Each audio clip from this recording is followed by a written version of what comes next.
I803866SX is restoring a 386. I don't believe it's an SX, but it's a 386 nonetheless. Alright, you watched the last video. You saw me take this machine out, and you'll notice very quickly that this one has some serious problems. And I need to clear some space out, so I want to get this puppy restored to the way it should be and get this thing on with its merry life. So, we know the bottom half is good, so that is our next plan, is to separate top from bottom, doing the best we can. So first thing is first, take the battery out, albeit it is probably a paperweight at this point, and we gotta take off a few screws. And if we say a prayer now, maybe all these will be intact once we start loosening them.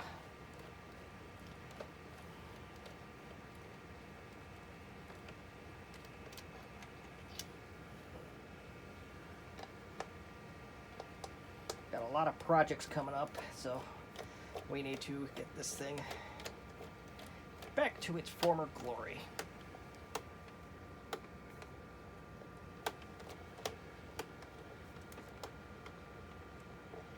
There's the second one, and number 3.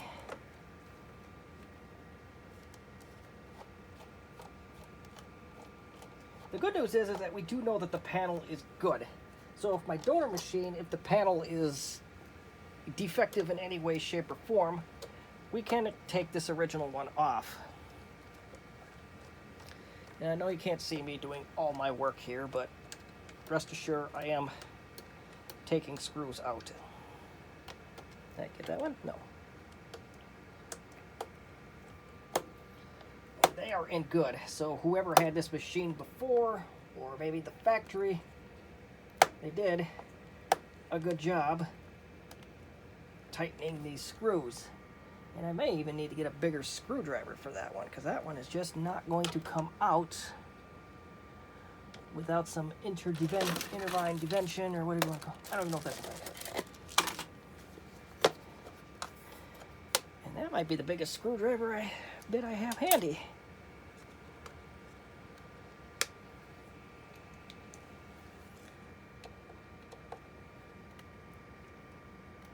Well, we may have a problem.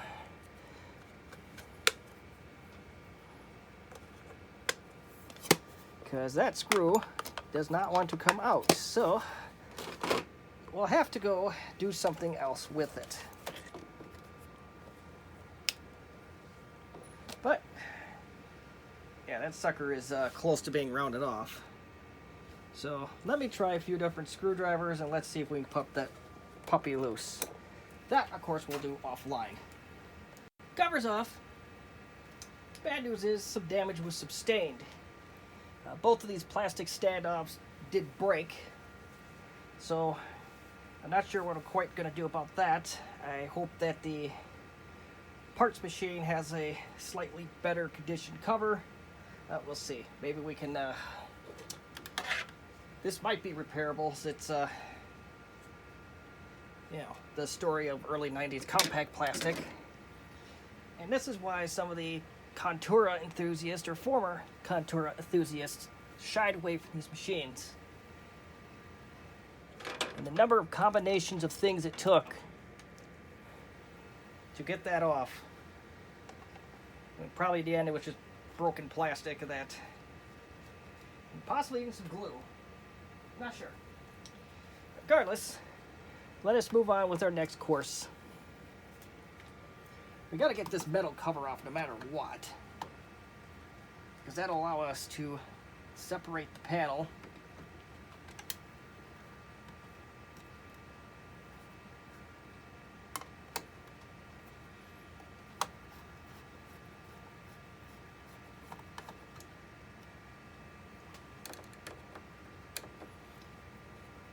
All right, we got 4 of those things off, and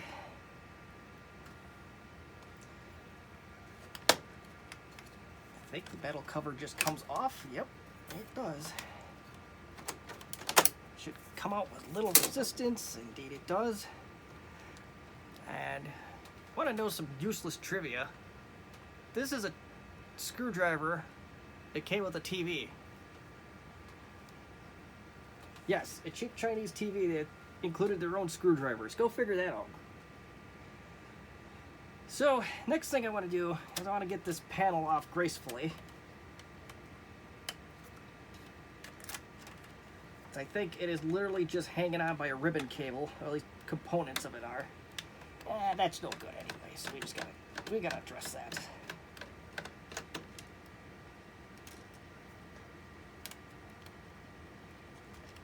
And we gotta maybe address that. Come on.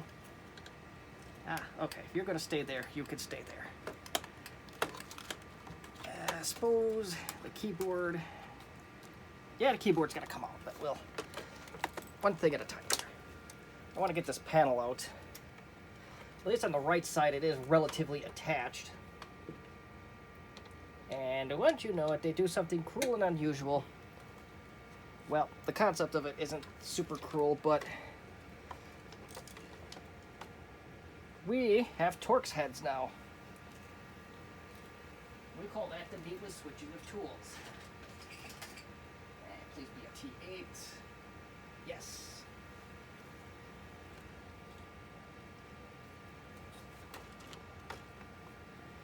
That one will have to come out, but we'll start on the right side first, which I know you can't see a whole lot of what I'm doing here, but things are happening.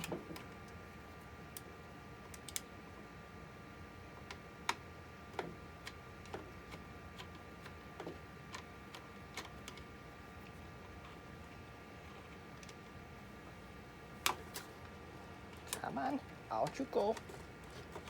And more screws fall out of the panel. We'll just set it off to the side. Next course of actions, we got to get the other hinges out.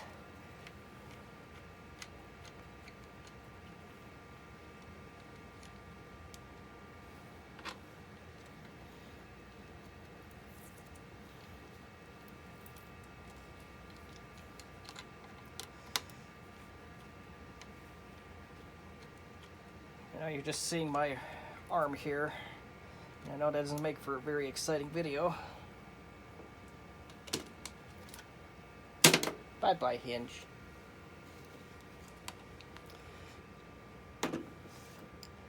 But as many of you probably already know, the Contura hinges were very fragile, to say the least. I'm not sure if that's what they meant by it or if the hinges themselves broke, but needless to say, they're fragile. So next, we got to get the power button assembly out, because this hard drive is no good. Or at least, it has the usual suspect that Conner drives have, with sticky rubber bumpers. The problem is fixable. Would you trust it to trust your life with it? Yeah, probably not the greatest of ideas. Oh, this has 2 ribbon cables on it. That's interesting. A long time since I took one of those keyboards off, or at least to the point where I can remember. So, now I need to get this off. And how do we do that?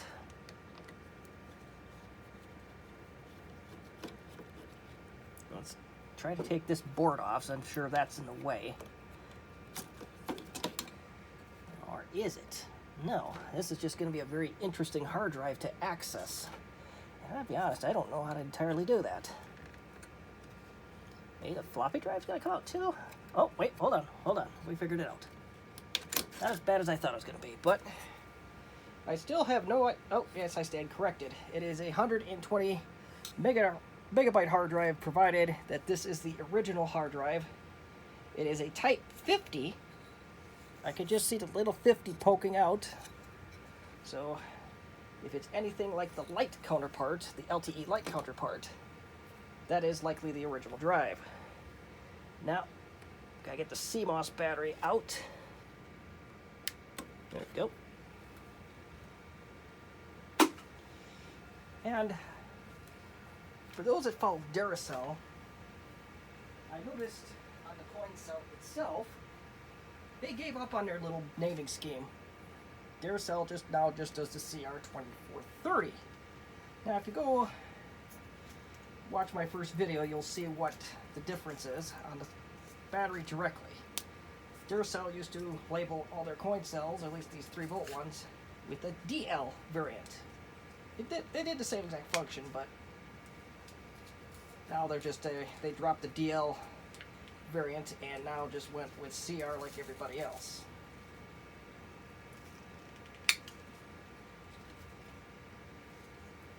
Ah, they started making these in China. That's too bad.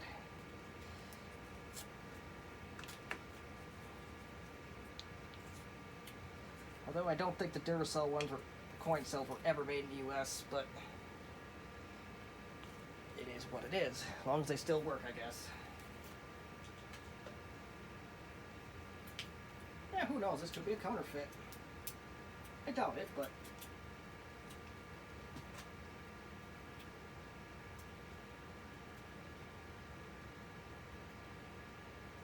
and I think somebody sued Duracell at one point, or they're trying to prevent lawsuits, because I have a hell of a time getting this plastic off.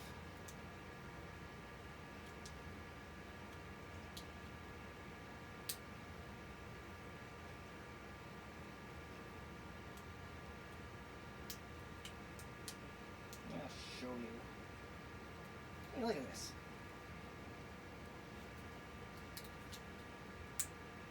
Taking scissors and everything else, and I just still can't get quite a good enough angle at it. Now we finally got it out, so.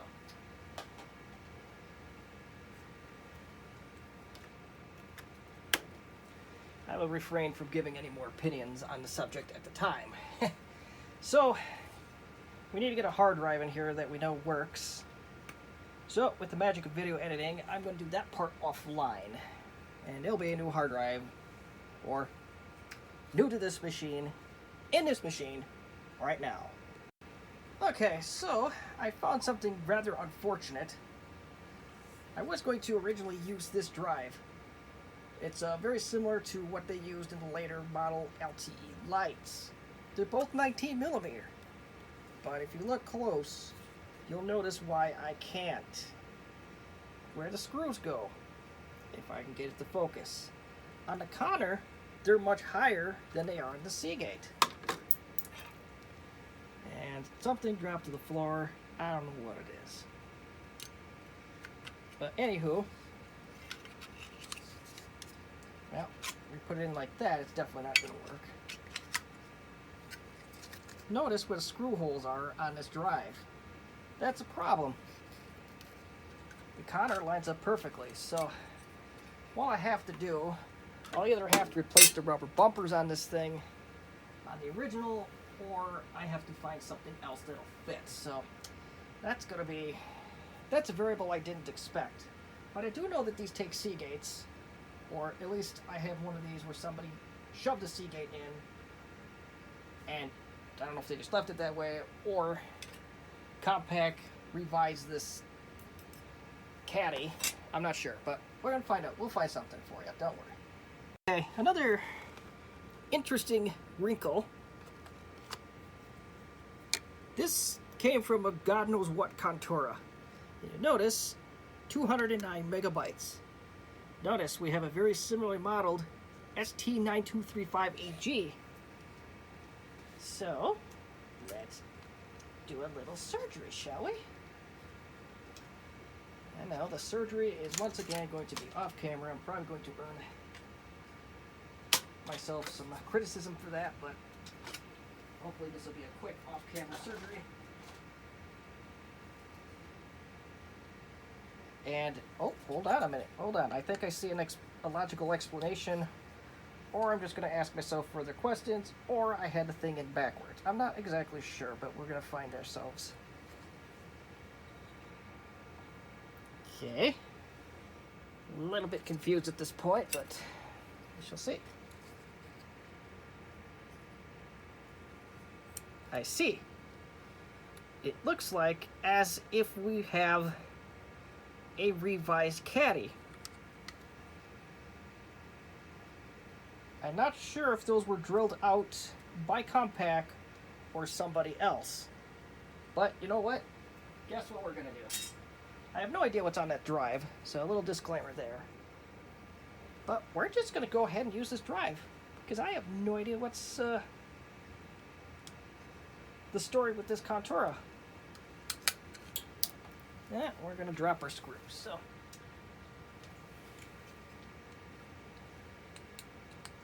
We'll repair the other drive one day.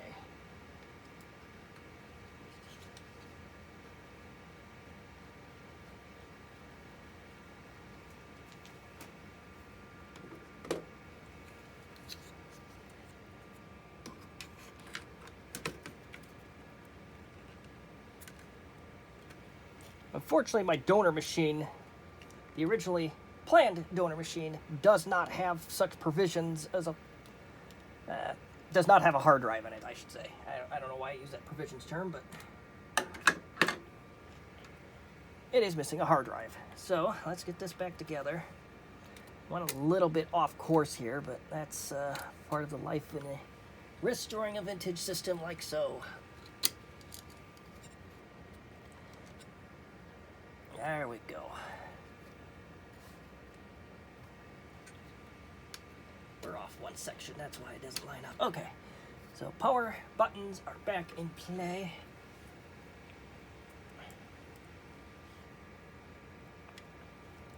I'm almost tempted to replace that floppy drive with something a little less corroded, but I know it works, so I'm not going to be overly worried about it.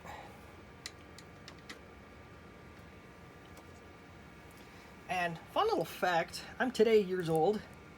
This is the power supply. My parts machine didn't have one, so I couldn't actually power it up, and I was a little surprised, like, well, is this one of those with a jack separator or what? Now we know.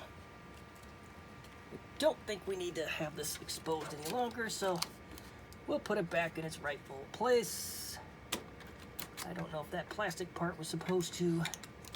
I'm going to assume that that's supposed to be something like that. I don't remember exactly what screws were in here, but you know, as long as we get ballpark and some consistency, we should be okay. Now, while I'm doing this surgery, now, darn it, I know I had a memory module lurking around.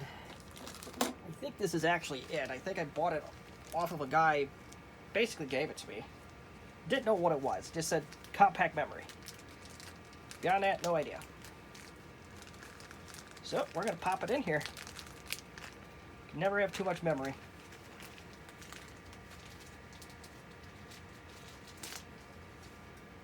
And I know this video is going much slower than some of my other ones go, but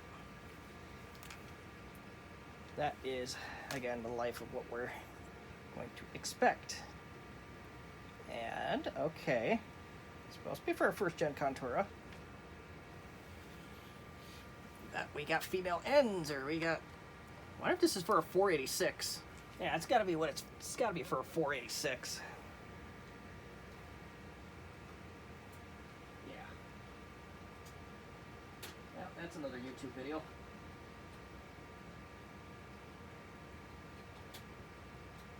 Yeah, the memory module I just opened up is for a 486, not a 386. I don't think I have any more memory modules to spare, because yes, I think this one is also for a 486, so I think we are going to be at a standstill as far as expanding the memory on this thing, but, you know, that's, you can't win them all. So, now comes another variable in fun, and I think I know where this motherboard came from. Finding out all sorts of fun stuff today, aren't we? I got lots of Contura parts, and all of a sudden, we are swimming in the Contura parts. And, are you the machine I want? Yes, you are. Meet the donor unit. It's a 425C, and it was missing a lot of pieces. The keyboard is jacked. It does have a modem. But if we look close, and I gotta get the camera closer, this is where the memory would plug in. On a 386, it looks like that. You can tell it looks significantly different. And I don't think my experiment is going to work completely. I should have looked at this first. But the plastics, I believe, should be fine. So let me set this off to the side. And I'll show you another problem that we just came up with here. The connector on the 486 display is a lot wider than the 386. Now, is this experiment going to end? I don't think so. I think the screen sizes are fortunately the same. So we have that going for us if that's the case. So it did get a little bit more interesting. But I think we could do it. But it's just going to mean we're going to have to bust this part open, get the goodies out of it, and pop them into this panel. So that's exactly what we're going to do. So we're going to set this off to the side. Also going to set this to the side.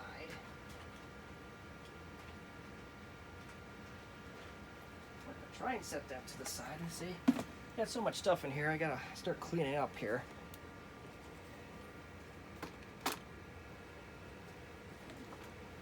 So this panel is basically destroyed, so we're just going to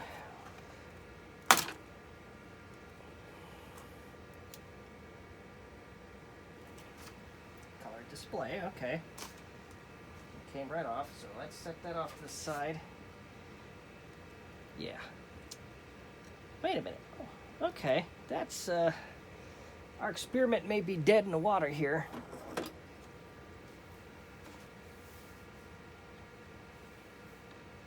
We shall see.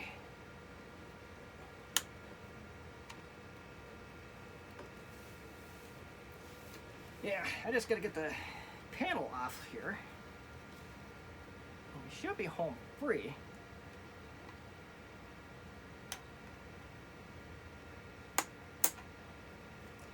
So this is definitely gonna serve as a public service announcement for anybody who dares try this mad experiment.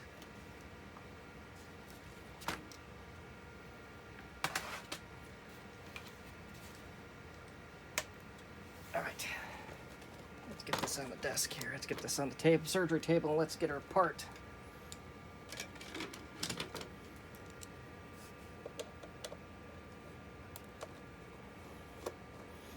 And let's hope that the rest of the boards line up, because that could be a real problem if they don't.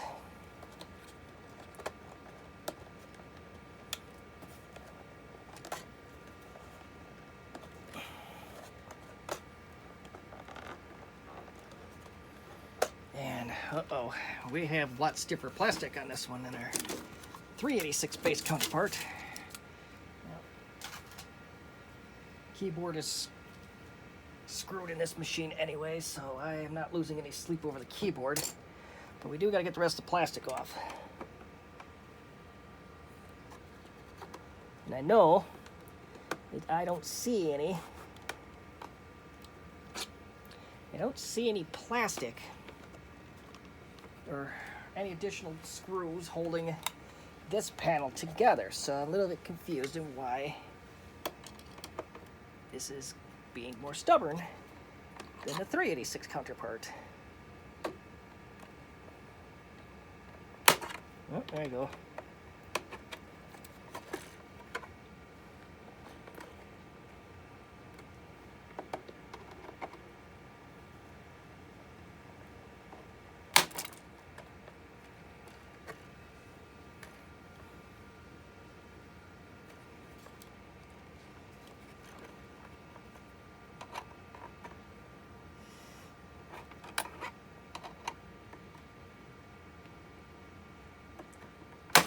Okay, a lot stronger plastic in this one, and I have no idea where I put the panel for the other one,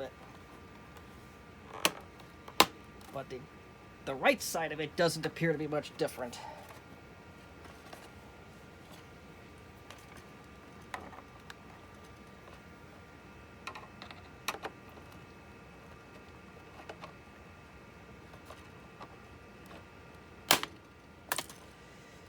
Yeah, we lost some plastic on this one, but it is what it is.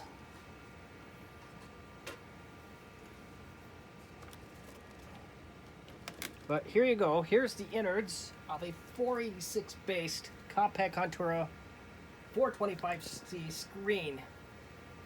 To compare notes with the 386 based counterpart, there's that. And it looks like that luck is going to be potentially on our side. But we got a lot of boards to transfer and exchange in order to achieve that. And I don't know how well it's going to work. So I guess I got a lot of work ahead of me on this one, but it is what it is. So yeah, everything's got to come out of here, and I got to plant the guts of the 386 into the system. Yeah, that's going to be fun.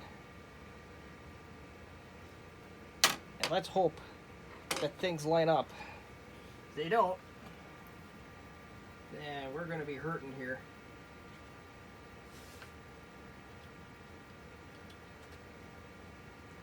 So let's stay tuned and let's see what we can find. And unfortunately, our video is going to come to an end. The 486 and the 386 panels are completely different. There is absolutely no similarities whatsoever. I don't know if you can tell, but the 486, this is the panel, the 486 machine. You have screw holes there, and their screw holes for the 486 go somewhere in this area here. Completely different bolt pattern. What a pain.